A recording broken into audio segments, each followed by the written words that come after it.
E aí, meus queridos, tudo jóia? Paulo Gentil aqui, passando para bater um papo sobre algo muito popular na musculação, sobre o qual se fala muito e que a gente precisa entender melhor para saber o que é e as consequências.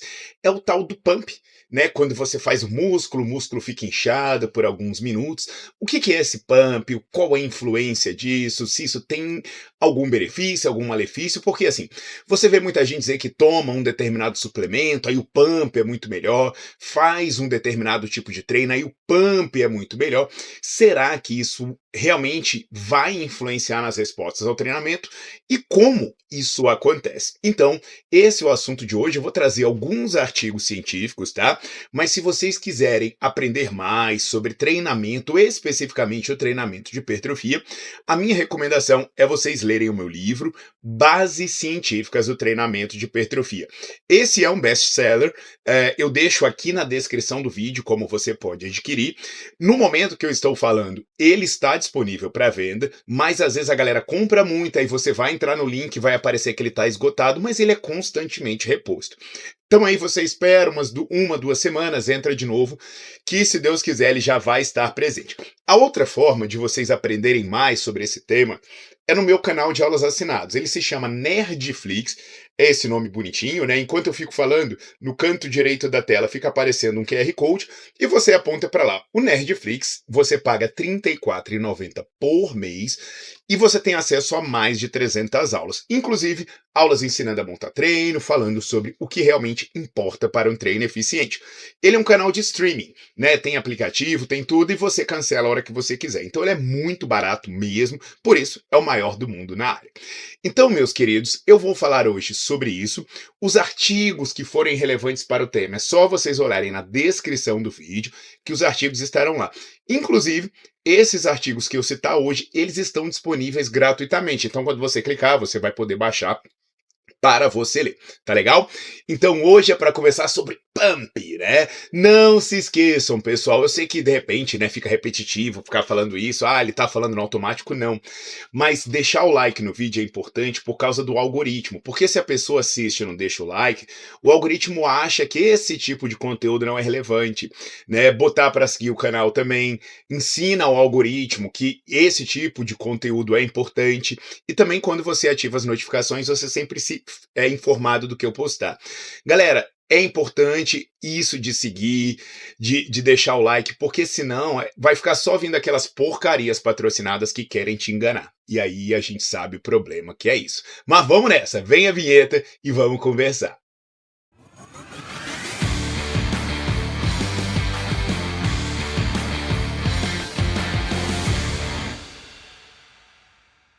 Bem. Que história é essa de pump, né? Você faz um exercício, aí você percebe que seu músculo fica inchado, né? Quando você pega, você até sente ele mais duro. É aquela história, né? Poxa, que pena que isso não vai durar pra sempre. Você se olha no espelho depois de um treino e tá, beleza. Eu lembro que na época que eu era maromba, né? A minha delícia era tentar coçar o ombro e não conseguir, porque não consegui. Caraca, agora eu encosto com uma facilidade tremenda. Mas assim, por que acontece isso com os seus músculos, né?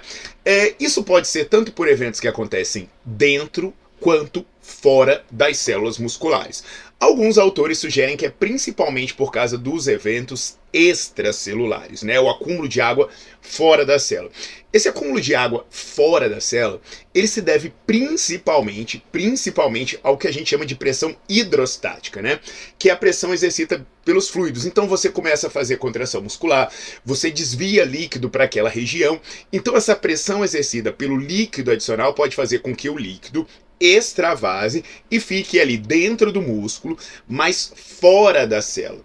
Então isso aí é uma hipótese que já vem sendo levantada desde a década de 80. Existe também a questão do acúmulo de líquido dentro da célula muscular, que aí já não é a pressão hidrostática, seria a pressão osmolar. O que é osmolaridade, né? É quando você tem uma quantidade de partícula ativa em um determinado meio presente num solvente. Então, se você aumenta a osmolaridade, você aumenta a quantidade de partícula. Então, o que você vai fazer?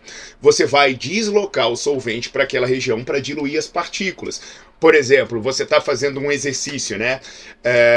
associado a essa questão da captação de glicose, redução do fosfato de creatina com aumento do fosfato inorgânico, ao acúmulo de íons de hidrogênio, isso pode aumentar a osmolaridade e fazer com que mais líquido fique preso dentro da sua célula, causando esse inchaço.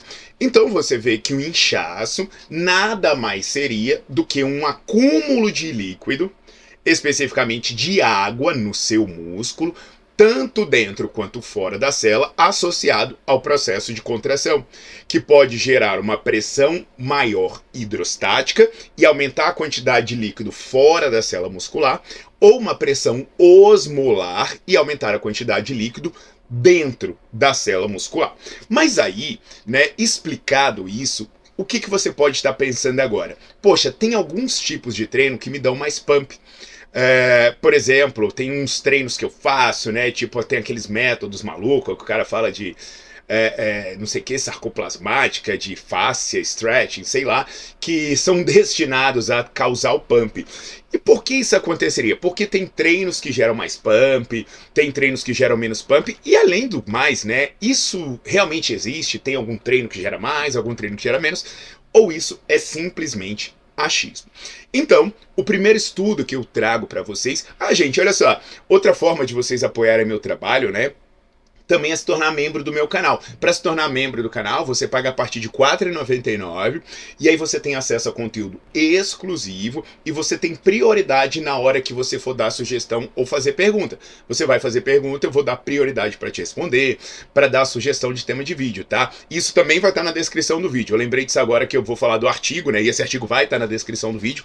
Esse até você pode baixar gratuitamente, é só jogar o título no Google. Então esse artigo, que é o que eu vou falar para vocês, é de um cara chamado Brian Haddock. Ele é o primeiro autor e ele é basicamente de pesquisadores da Universidade de Copenhagen, na Dinamarca.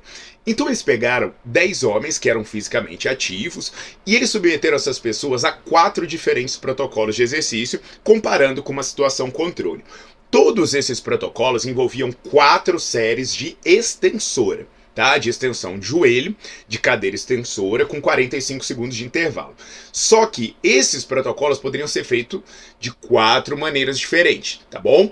Vou até ver se eu vou escrevendo aqui do ladinho para vocês não esquecerem. Protocolo número 1, 4 séries com 70% da carga máxima, todas até a falha, então uma carga moderada para alta.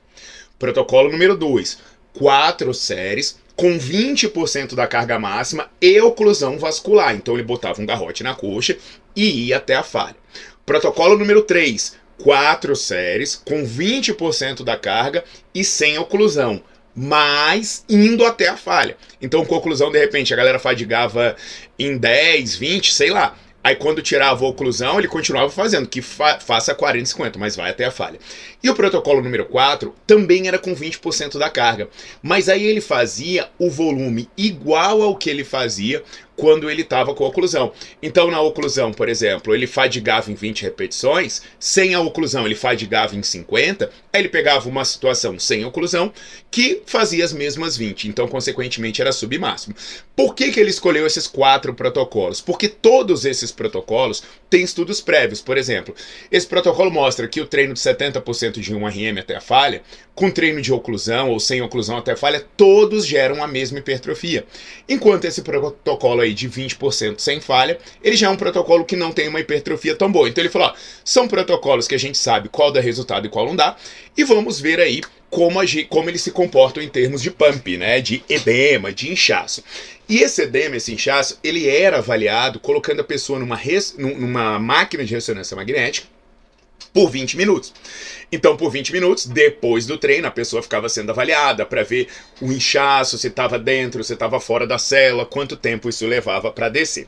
A primeira coisa que eu quero mostrar para vocês, né, é que aquilo, por que eu falei ali no começo do vídeo que a maior parte do líquido parece estar fora da célula muscular. Porque quando eles fazem essa avaliação, eles verificam que aumenta tanto o líquido dentro quanto fora da célula muscular.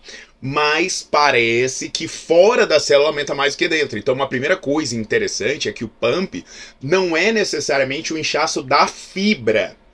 Porque o seu músculo, ele tem tanto o espaço das fibras quanto as coisas fora. Então ele parece que é principalmente o acúmulo fora de água, fora da fibra muscular. Isso aí é interessante.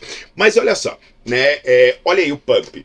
Os marcadores de edema, né? Pode ser visto aí a variação de R2, que é um marcador de edema. No caso, né? Ele é negativo. Eu estou colocando ele como positivo para facilitar o gráfico.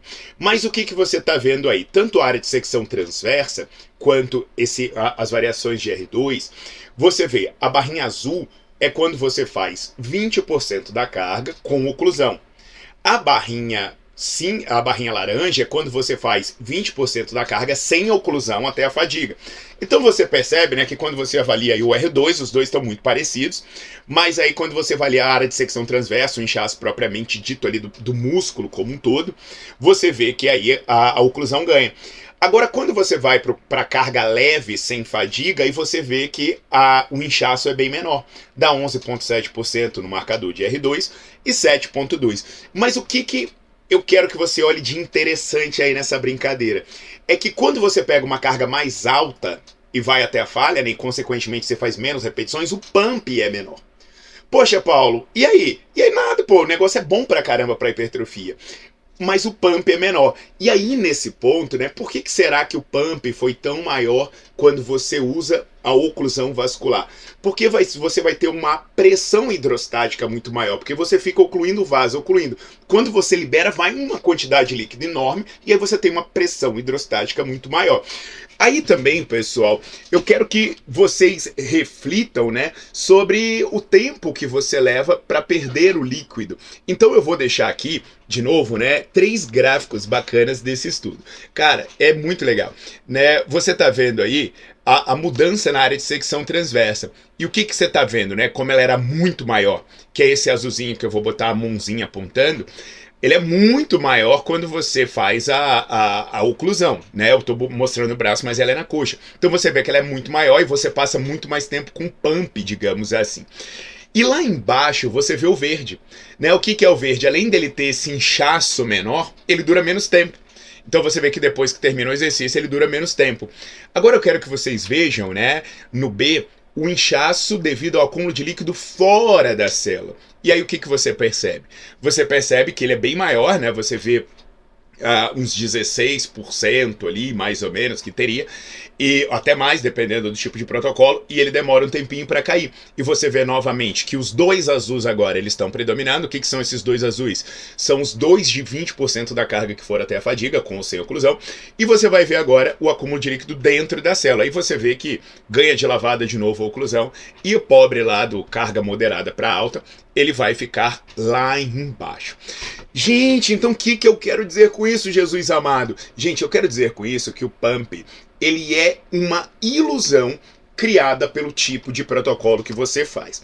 O que nós sabemos, né, como eu falei para vocês, poxa, eu tenho meu livro Bases Científicas do Treinamento de Hipertrofia, eu tenho as aulas no Nerdflix, confiram, por favor. Por exemplo, você vai entrar no Nerdflix aqui, né, eu vou pegar meu aplicativo do Nerdflix, eu vou abrir o meu aplicativo do Nerdflix aqui e eu vou colocar carga. Quando eu colocar carga, vai sair uma sequência de aulas. E o que eu quero que vocês entendam, né? Vou apagar aqui e vou colocar também repetições, né? Olha aí, vai sair uma sequência de aulas, dá essa navegada. O que eu quero que vocês entendam? Que nessas aulas, assim como no meu livro, o que eu explico? Que o seu corpo, ele não liga se você está pegando muito ou pouco peso. São formas diferentes de gerar hipertrofia. Então você pode gerar hipertrofia fazendo 20 repetições? Pode gerar hipertrofia fazendo 5? Pode. O que muda é que quando você faz menos repetições, você mobiliza cargas maiores e tem mais estímulos tensionais. Já por outro lado, quando você pega carga leve e faz muitas repetições, você vai caminhar por vias mais metabólicas. E eu estou dizendo isso por quê? Porque os treinos tensionais vão dar pumps menores. E isso não quer dizer que eles sejam ruins. Por exemplo, tem estudos, né, que vão chegar e vão sugerir que o pump é associado à hipertrofia. Eu vou deixar esse estudo para vocês lerem também, né, para ver o outro lado da moeda, que é o estudo que o primeiro autor é o Tetsuya Hirono, da Universidade de Kyoto, que ele vê que o inchaço que a pessoa tem depois do treino, ele é associado com os ganhos de massa muscular. Mas aí qual é a pegadinha nisso? Ele fez um treino eminentemente metabólico. E quando a gente mostra esse gráfico do estudo do Takada, o que ele mostra? Ele mostra que quando você faz um treino metabólico, o seu ganho de massa muscular e de força é associado com a acidose que você gera. Aí você volta lá para o começo do vídeo. E lá para o começo do vídeo, o que eu falei? Que uma das coisas que estão associadas ao edema é o pH, é o acúmulo de íon de hidrogênio. Então, na verdade, né, o pump ele tem uma correlação baixa com uma das coisas que pode estar associada à hipertrofia. E o que a gente tem que tomar cuidado aqui? É não confundir uma coisa que tem uma associação, que pode ser uma coincidência, com uma coisa que tem a relação de causa e efeito. Então você não pode treinar para ter o pump. Porque, por exemplo, se você treinar para ter o pump, você não vai enfatizar uma ação excêntrica. Se você treinar para ter o pump, você não vai fazer um treino tensional, né? Se você treinar para ter um pump, qual é a forma mais eficiente? Você vai meter um garrote, você vai fazer um treino com baixas cargas e muitas repetições, mas isso não necessariamente quer dizer que é mais eficiente. Então as estratégias que fazem o pump aumentar são estratégias que aumentam o fluxo de líquido numa região. E são estratégias transitórias. Paulo, mas eu vi no seu livro de hipertrofia que o edema ele pode fazer com que seja ativada a hipertrofia, teoria do alemão, do Hausinger. Ok, mas aí seria uma célula permanecer hiperidratada por semanas. Semanas! E o quanto uma célula fica edemaciada depois de um treino? Minutos. Então isso não é o suficiente para gerar uma resposta anabólica. Entendido? Então hoje, agora você se libertou disso. Quando alguém fala, não, mas isso dá o pump. Fala, velho, pump é importante para você tirar um selfie no espelho e vai rápido, porque dá poucos minutos esse pump vai acabar. É isso. Pump é uma alteração transitória de líquido, que pode ser uma combinação, né, da pressão hidrostática e também das alterações de osmolaridade no interior da fibra. Agora, você pode ter um bom treino de hipertrofia sem um bom pump, e você pode ter um péssimo treino de hipertrofia também, tendo um bom pump, porque uma coisa não tem nada a ver com a outra. Entendido, meus queridos? Então aguardo vocês aprendendo mais comigo, seja lendo meu livro, seja assinando o maior streaming do mundo de educação física. Até a próxima!